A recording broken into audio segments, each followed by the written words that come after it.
মার ভাই বলে আমার নাকি মাংস রান্না মনে হয়। ছোট ভাইকে তো আজকে মাংস রান্না শিখাবো। প্রথমে ধুয়ে রাখা 1 কেজি গরুর মাংস আজকে ভেবেছি মাখিয়ে মাখিয়ে রান্না করবো। মাংস 1 কেজির মতো আছে এখানে। নিব একটু সামান্য আদা রসুন বাটা 2 চামচের মতো, আর একটু বেশি নিলাম। তারপরে দিয়ে দেবো কিছু পেঁয়াজ কুচি, যেহেতু আজকে একটু গ্রেভি হবে তাই পেঁয়াজ কুচিটা একটু বেশি দেবো। রেখেছি আলু কুচি আর 3টা গোটা রসুন, যেটা আমি পরে ব্যবহার করবো। দিয়ে দিব কিছু আস্ত মশলা, তেজপাতা,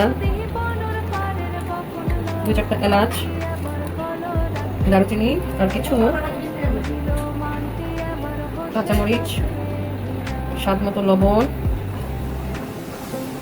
আর সাথে দিব একটু তেল, একটু মাখিয়ে দিই। এবার দিয়ে দেবো একটু ধনিয়ার গুঁড়ো, জিরা গুঁড়ো, একটু মরিচের গুঁড়ো, একটু হলুদের গুঁড়ো। ম্যারিনেশনটা যত ভালো হবে মাংসটা খেতে তত মজা। পরে কোনো রকম পানি ইউজ করিনি, ডালটা মৃদু আঁচে রেখে মাংসটা রান্না করা আমি শুরু করে দিয়েছি। মৃদু আঁচে রান্না শুরু করে ঢাকা দিয়ে রেখে দিই। মাংসটা রান্না করার পরে একটু পানি ফেলেছে, কোনো পানি ইউজ করবো না। মাংস থেকে একটু পানি টানবে, সেটা দিয়ে কষাবো। কাজ করছিল, ছেলেও কিছু খেতে চাচ্ছে, তাই ওর জন্য কিছু ইউনিক বানানোর চেষ্টা করলাম। মুসুরির ডাল, ছোটো ছোটো কিছু চিংড়ি, এগুলোকে প্রথমে একটু বেটে নিব। তারপর আমার কাছে কলা ছিল, আলু ছিল, গাছের পুঁই শাকের পাতা এবং একটু কাঁচামরিচ পেঁয়াজ দিয়ে এটাকে বড়ার মতো করে বানিয়ে নিই। ওদিকে আমার মাংসটা প্রায় হয়ে গেছে, আমি একটু নেড়ে চেড়ে নিচ্ছি।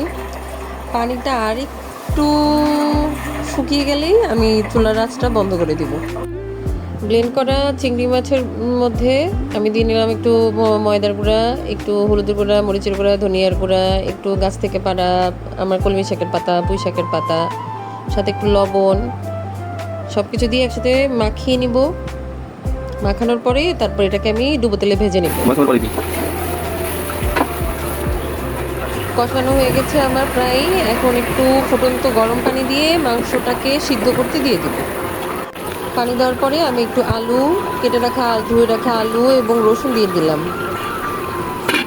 এখন বড়া ভাজার জন্য আমি একটা প্যানে একটু সয়াবিন তেল নিয়ে নিলাম। তেলটা একটু গরম হয়ে গেলেই আমি বড়াগুলো দিয়ে দেব। সুন্দর মতো গোল গোল শেপ করে সুন্দর মতো সবগুলো বড়া ভেজে নেব।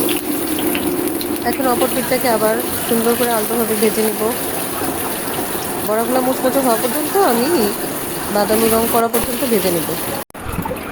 কিন্তু আমার রান্নাটা প্রায় কমপ্লিট, সুন্দর একটা স্মেল আসছে। এখন শুধু সুন্দর করে পরিবেশনের পালা।